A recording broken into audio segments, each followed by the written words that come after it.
We shall fight in the field. Mit der Akzeptanz der C'était pas parce que les 4 Britanniques Grundfreiheiten und dazu gehört ont auch décidé die de sortir qu'ils ne doivent pas être Freizügigkeit der associés à ce Person. processus. Brexit means Brexit.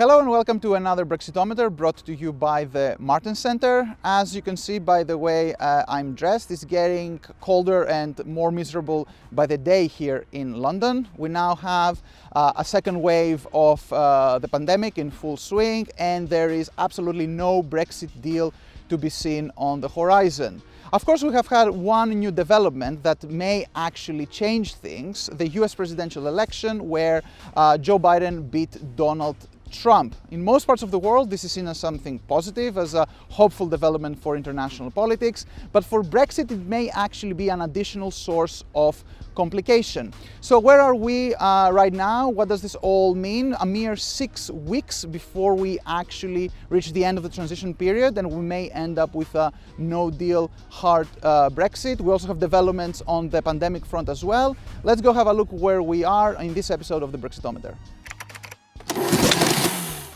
So, Joe Biden, a new name in play. What does it mean for the US-UK relationship, for US-EU relations, and of course for Brexit? Let's just have a general look first. Conventional wisdom is that the victory of Joe Biden is bad news for the Boris Johnson government. We know that Donald Trump was a fan of Brexit. We know that many in the Conservative Party, particularly the right wing of the Conservative Party, liked Donald Trump, and we know that Boris Johnson had tried to cultivate a personal relationship with Donald Trump. Now that is gone because Donald Trump has lost. The Democrats in the United States are not very happy with Boris Johnson. There's also the question of Boris Johnson having written some quite questionable things about Barack Obama back in the day when he was a columnist for the Telegraph. There are many pundits who think that the cooperation between the US and the UK will pretty much break down because Joe Biden has been elected. Of course, I think that truth is actually more nuanced than this. There's maybe not much love between Joe Biden and Boris Johnson, but we do know that in international politics, ideology matters, but hardcore geopolitical interests matter more. Joe Biden has promised to deepen and improve the relations of the US with its allies. It would be pretty strange if he actually started a fight with one of the closest allies the US has in the world. It's also quite important to remember that in many other foreign policy portfolios, the UK government, even under Boris Johnson, is closer to Joe Biden than what he was with Donald Trump. The environment, climate is one of those issues. International multilateralism, diplomacy is another. There are many areas where there can be close cooperation between the US and the UK. So to those expecting a major rupture in US-UK relations because of Joe Biden, that's not going to happen. However, there is one issue that has to be sorted before things get too complicated, and that issue is Brexit. Brexit. This is the major issue where the Joe Biden election may have an impact on how the UK government moves forward, and it may have an impact on the US-UK relationship. We already know that the Democrats in the United States are not particularly happy about Brexit, not least because Donald Trump liked Brexit, so of course they have to dislike Brexit. We also know that some of the recent moves of the UK government have been met with lots of opposition by the Democrats in the United States. Most notably, the changes that Boris Johnson wanted to introduce to the way the Northern Ireland compromise will work. For the Democrats, any change in the agreement between the EU and the UK concerning Northern Ireland is a threat to the peace in Northern Ireland, to which the US Democrats are committed, and no one else more than Joe Biden himself, who is of Irish ancestry. So one way for Boris Johnson to escape this conundrum is to, of course, agree to a deal with the EU very soon. This will allow him not to introduce the changes that he said that he wanted to introduce regarding Northern Ireland, and the US has said that if he manages to get a deal with the EU that respects Northern Ireland, then we can move forward with a EU-US trade deal.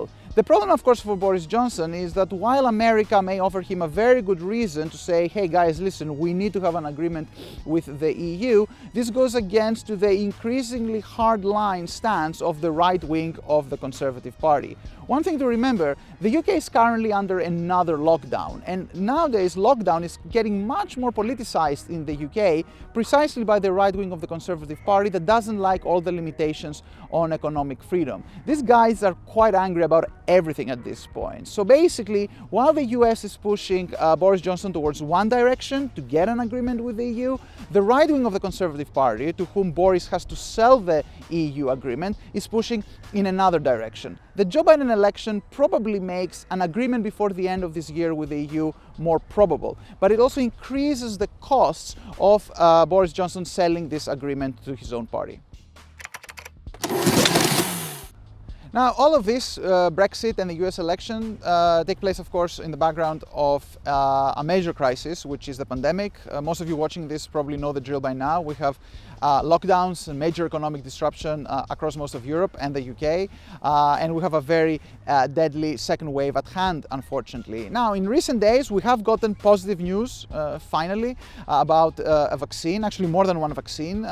We can see light at the end of the tunnel, perhaps to get us out of the mess that we're in. However, for the UK specifically, there is an added complication. You guessed it, Brexit. We know that if vaccines become available in Europe, they will probably be constructed in manufactured in places outside of the UK. I think the Pfizer vaccine will probably be manufactured in Belgium. Well, you know what could get in the way of that vaccine reaching the UK?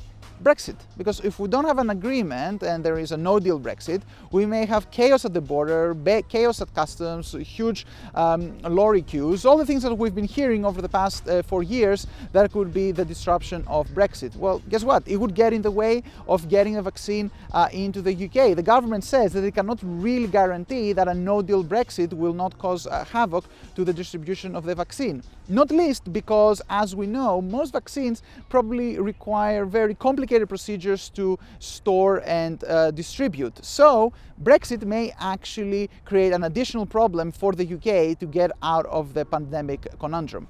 For the UK government, this is absolutely crucial.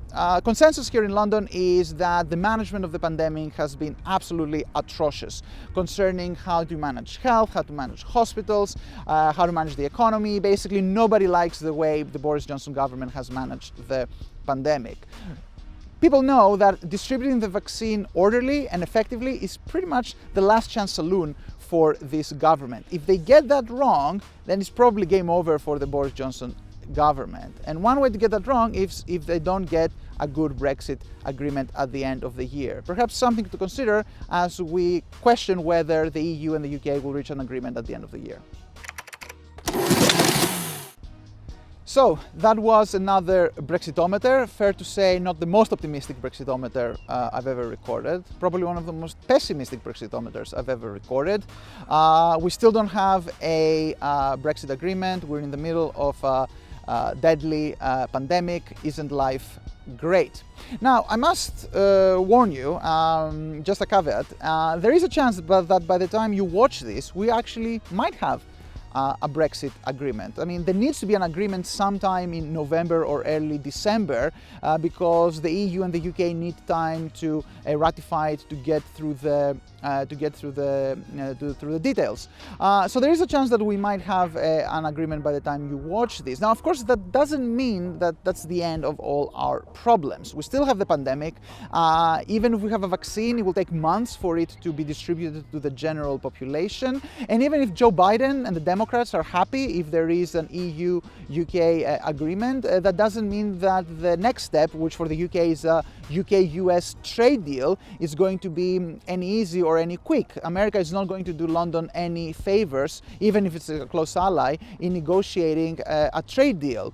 Of course, there's also a chance, probably at this point the biggest chance, that by the time you watch this, there is still no Brexit agreement, at which point you know that we are really in trouble. Next time we will meet, we will know more, or maybe actually we will know even less. who knows? Until then, you can send me your questions using the hashtag Brexitometer on social media. Until next time, stay safe, stay healthy, wear a mask, keep your social distance, and I'll see you soon. We shall fight in the field. Mit der Akzeptanz never der see- 4 Grundfreiheiten und dazu gehört auch die décidé de sortir, qu'il ne doivent pas Freizügigkeit être der associés à ce Personen. processus. Brexit means Brexit.